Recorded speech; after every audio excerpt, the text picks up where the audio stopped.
Un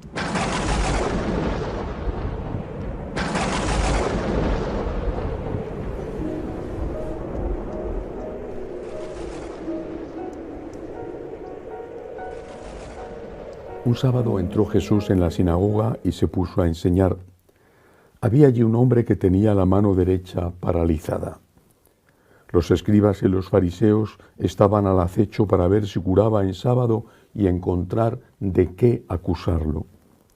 Pero él conocía sus pensamientos y dijo al hombre de la mano atrofiada: «Levántate y ponte en medio». Y levantándose, se quedó de pie.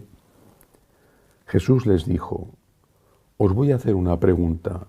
¿Qué está permitido en sábado? ¿Hacer el bien o el mal? ¿Salvar una vida o destruirla?».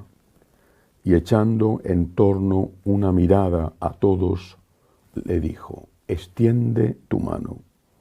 Él lo hizo y su mano quedó restablecida.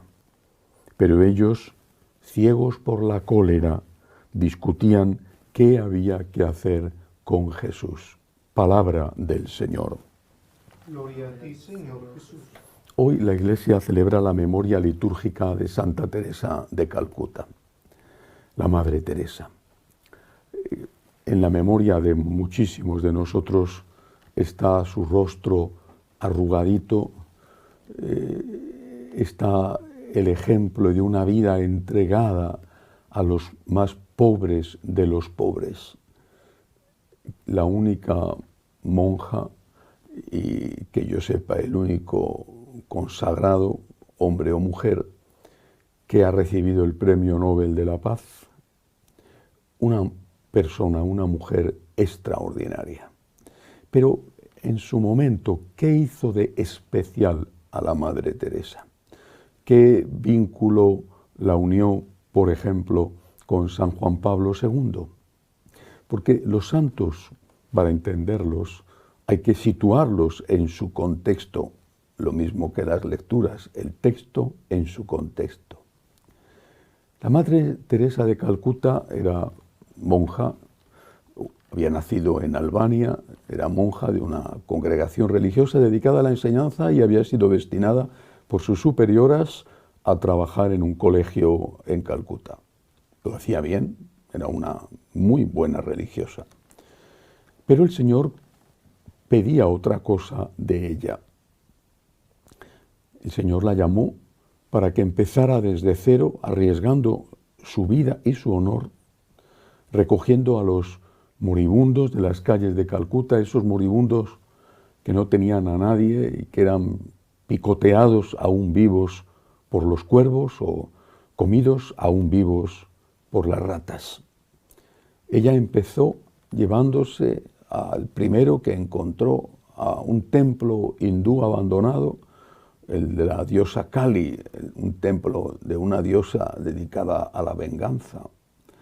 Bueno, pues allí recogió al primero y después, con ayuda de algunas de sus exalumnas, empezó poco a poco, y después de todo ese trabajo surgió las misioneras de la caridad. Pero ¿qué tenía de especial esta monja? Junto a esa entrega a los últimos, ¿qué había en ella que llamaba la atención? No era su hábito original, con el hábito, la ropa típica de una mujer india, el sari. No era eso. Lo original en ella, lo que llamaba la atención, es que todo ese servicio caritativo lo hacía acompañado de una intensa oración. 2 horas de oración, 2 horas diarias. Además, por supuesto, de la Santa Misa, 2 horas diarias de oración. Eso es lo que llamaba la atención, porque en aquel momento, en aquel contexto, la Iglesia se debatía ante una más de tantas pérfidas herejías que ha tenido que soportar y vencer a lo largo de la historia. Esta herejía decía que había que elegir entre vida de oración o compromiso de caridad, y que lo importante era la caridad, que la oración no servía para nada. Era la época de la ridiculización de las monjas, monjes, de clausura. ¿Cuántas veces hemos escuchado de personas que no iban a misa nunca, pero que pretendían decidir sobre el futuro de la Iglesia, afirmar: yo no sé para qué sirven las monjas de clausura? Todavía las monjas que trabajan en colegios o en hospitales, es como si yo me pusiera a decidir para qué sirve el Partido Comunista. Yo ni soy comunista y, si Dios quiere, no lo seré en mi vida. Por lo tanto, no tengo mucho que decir sobre cómo tiene que organizarse. Si desapareciera, estaría muy contento. Pues eso es lo que nos pasa, que hay mucha gente de fuera de la Iglesia que pretende decirnos cómo tenemos que ser. La Madre Teresa de Calcuta, con su humildad, con su sencillez, con su rostro lleno de arrugas y con su mirada llena de amor, iba en contra de esa corriente laicista, aparentemente caritativa, que hoy conocemos como teología de la liberación. Hay que estar al lado de los pobres y hay que estar de rodillas ante el sagrario. Eso fue lo que la hizo especial. No se puede separar la caridad de la vida espiritual. Si quieres tener verdadera caridad y aguantar en un trabajo tan exigente, muchísimo más de todo lo que han hecho en toda su vida todos los teólogos de la liberación, que generalmente han sido señoritos de biblioteca, pues ella, de verdad, al lado de los últimos, jugándose la vida porque podía contraer enfermedades o podía ser atacada, ella rezaba y trabajaba, rezaba y servía. Hay una anécdota que ejemplifica muy bien esto que digo. En una ocasión, la superiora de uno de sus conventos en un país de África estaba con la comunidad desbordada por el trabajo que tenían que hacer. Los pobres eran tantos que las monjas no daban abasto. Y escribió a la Madre Teresa. Madre, le dijo, tenemos demasiado trabajo, no podemos atender bien a todos estos pobres. Por favor, Madre, permítanos que en vez de 2 horas de oración, hagamos solo una hora de oración, que para la inmensa mayoría de los religiosos es algo que ni de lejos observan. Permítanos, le pidió a aquella Madre Superiora, que en vez de 2 horas hagamos una. La respuesta de la Madre Teresa fue fulminante. En vez de 2 horas, hagan ustedes 3. Porque cuanto más duro es el trabajo, más necesitados estamos de fuerzas, más necesitados estamos de motivaciones para resistir y para seguir haciendo ese trabajo tan agotador. Y esas motivaciones, esas fuerzas, las encontramos en la oración. Durante 2 años estuve yendo a trabajar por las noches, obviamente no todas las noches, pero sí con frecuencia, en el centro, o uno de los centros que tienen las monjas de la Madre Teresa en Madrid, uno que tienen cerca del antiguo estadio de fútbol del Atlético, al lado del Manzanares. En ese centro, además de otros servicios, recogían a los moribundos del SIDA. Fue una experiencia espeluznante. Y yo no estaba más que algunas noches, con una cierta frecuencia, pero algunas noches, no me pasaba allí el día como ellas.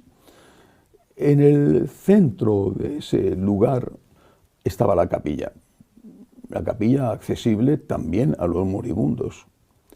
En la capilla estaba el sagrario, y junto al sagrario esta frase, tengo sed. La frase de Jesús en la cruz, tengo sed. ¿De qué tenía sed Jesús? Jesús tenía sed de cariño, de atenciones, de cuidados médicos, los pocos que se les podían dar ya debido a su situación, a aquellos moribundos del SIDA, que era algo espantoso ver lo que sufrían y cómo morían, era terrible. Pero también tenía sed de compañía en el sagrario. Este era el secreto de la Madre Teresa. Rezar ante Jesús en el sagrario y arrodillarse ante Jesús en los pobres. Todos aquellos que quieren separar espiritualidad de caridad, por un lado o por otro, y hoy por desgracia más por el lado del secularismo y del activismo que por el lado de un espiritualismo pasado de moda, todos los que quieren separar espiritualidad de caridad no son católicos. Nosotros siempre hemos estado de rodillas ante el sagrario y de rodillas ante los pobres. Incluso las monjas de clausura, que son las grandes benefactoras de la Iglesia, están de rodillas ante el sagrario y eso las convierte en el motor que sostiene a los que estamos de rodillas ante los pobres. La Madre Teresa nos ha enseñado que sin raíces no puede haber frutos y que ciertamente las raíces, para que sean útiles, tienen que dar lugar a los frutos. Nos encomendamos a ella para que no nos falte la fuerza de la oración y el ejemplo de la caridad. Que así sea.